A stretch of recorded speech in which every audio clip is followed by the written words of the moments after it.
महाराज रघुवंश में एक त्रिशंकु नाम का राजा हुआ,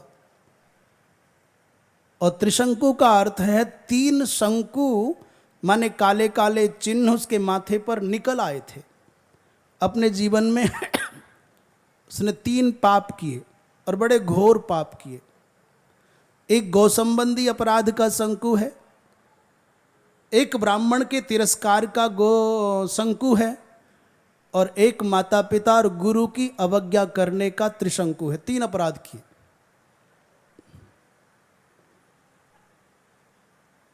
गौ के प्रति अपराध किया, गुरु और पिता की अवज्ञा की, उसका अपराध हुआ। और तीसरा, एक ब्राह्मण की कन्या के प्रति अपराध भाव आया, तो वो एक अपराध हो गया।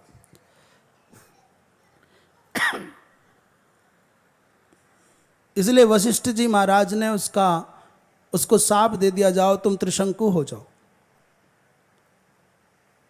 यद्यपि इसका एक नियम था, भगवती मां जगदम्बा का उपासक है। और दूसरी विशेषता है, इसका नाम सत्यव्रत, माने झूठ नहीं बोलता।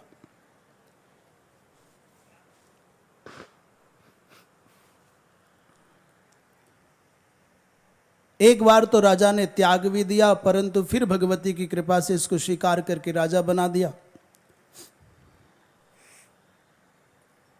इसके मन में आया, अपने पुत्र हरिश्चंद्र को इसने उत्तराधिकारी बनाया, युवराज बनाया, और वशिष्ठ जी से कहा, भगवान मैं इस शरीर के सहित स्वर्ग जाना चाहता हूं। वशिष्ठ जी ने बड़ी विनम्रता से कहा, राजन आपका कुल बड़ा पावन है, आपकी कुल परंपरा, गुरु परंपरा बहुत पवित्र है।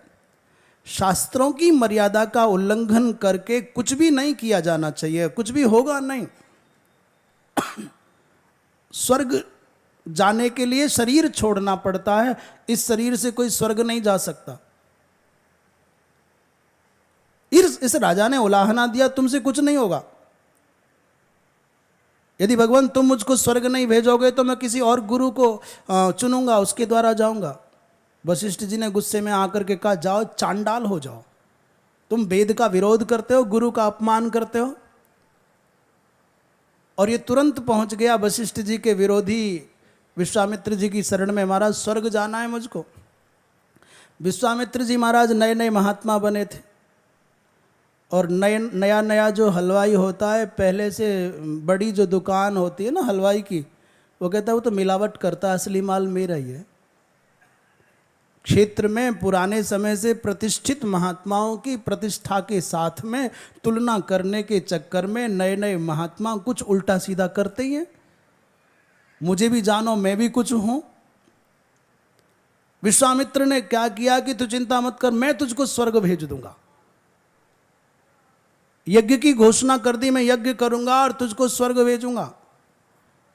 पर विश्वामित्र की घोषणा के बाद भी कोई यज्ञ में ना तो आचार्य आए, ना ब्राह्मण आए, कोई आया ही नहीं। अपनी तपस्या के गर्व से भरे हुए विश्वामित्र ने अपने जीवन में जितना गायत्री का जप किया था, उसका संकल्प किया, जाओ अनेन तपसा बलेन एषः त्रिशंकुः स्वर्गे तिष्ठतु, स्वर्ग में जाए। और एक विश्वामित्र के संकल्प का प्रभाव ऐसा हुआ कि त्रिशंकु यहां से सीधे स्वर्ग में पहुंच गया, शरीर के सहित। स्वर्ग के दरवाजे पर ही जाकर के रुका, वहां सामने खड़े थे इंद्रादिक देवता। उन्होंने कहा, ये चांडाल है, गुरु की अवज्ञा करके आया है। और मुझे तो लगता है इससे ज़्यादा देवताओं ने विचार किया हो कि भारतवर्ष का है, ये भारतीय लोग बड़े खतरनाक होते हैं, एक बार रास्ता देख ले, फिर संबंधियों को बुलाते हैं, रिश्तेदारों को बुलाते हैं, फिर अपना समूह बना लेते, देख ले बस। यदि तपस्या करके सीधे सशरीर स्वर्ग आने का एक बार रास्ता खुल गया ना, तो हर दूसरे घर में लोग तपस्वी तैयार होंगे और सीधे स्वर्ग आएंगे। और इन हिंदुस्तानियों का कोई भरोसा नहीं है, ये प्याज के छिलके पर सरकारें बदल देते हैं। स्वर्ग में इनका बहुमत हो गया तो वोटिंग करके यहां भी खेल बिगाड़ दिया करेंगे, इसलिए नहीं, घुसने नहीं देना है। दरवाजे पर ही खड़े हुए त्रिशंकु को लात मार करके नीचे गिरा दिया, घुसने ही नहीं दिया। तुम गुरु के द्वारा तिरस्कृत हो, तुम शास्त्र की मर्यादाओं का उल्लंघन करने वाले हो, तुम गौ अपराधी हो। गौ का अपराधी स्वर्ग नहीं जा सकता। नीचे गिरने लगा तो चिल्लाने लगा, महाराज बचाओ बचाओ।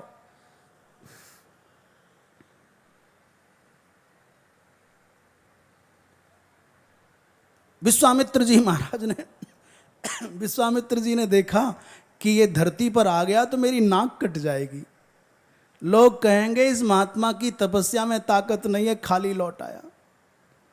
इंद्र को चिंता है कि ये यदि स्वर्ग में आ गया तो गड़बड़ हो जाएगी, विश्वामित्र को चिंता है धरती पर आ गया तो गड़बड़ हो जाएगी, मेरी नाक कट जाएगी।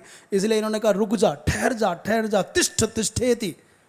बेचारे त्रिशंकु बीच में ही लटके। ऊपर स्वर्ग में वो नहीं आने देंगे, धरती पर ये नहीं आने देंगे।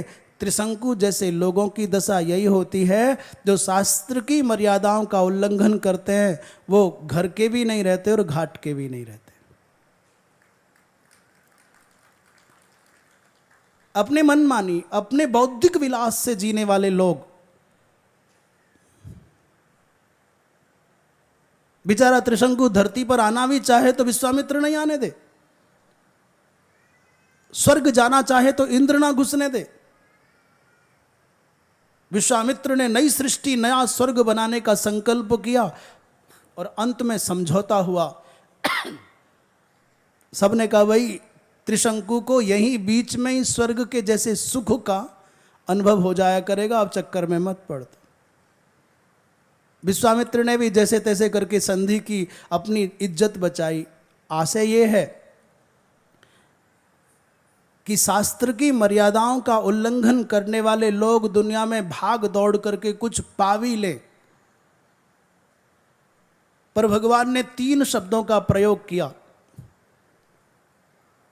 यशास्त्र विधिम उत्सृज्य वर्तते कामकारतः न स सिद्धिमवाप्नोति न सुखम न पराम गति। सिद्धि माने सफलता नहीं मिलेगी शास्त्र की विधि का उल्लंघन करके। हम सफलता के लिए कोई काम करते हैं वो नहीं मिलेगा, और हम सुख के लिए कोई काम करते हैं बोले सुख भी नहीं मिलेगा। और तीसरी सबकी कामना होती है हम परलोक में जाएं तो हमारी सदगति हो जाए, हमारा सदगति भी नहीं मिलेगी, न सुखम न सिद्धि न सुखम न पराम गतिम। त्रिशंकु उदाहरण है, न सुख मिला, न सफलता मिली, न सदगति हुई।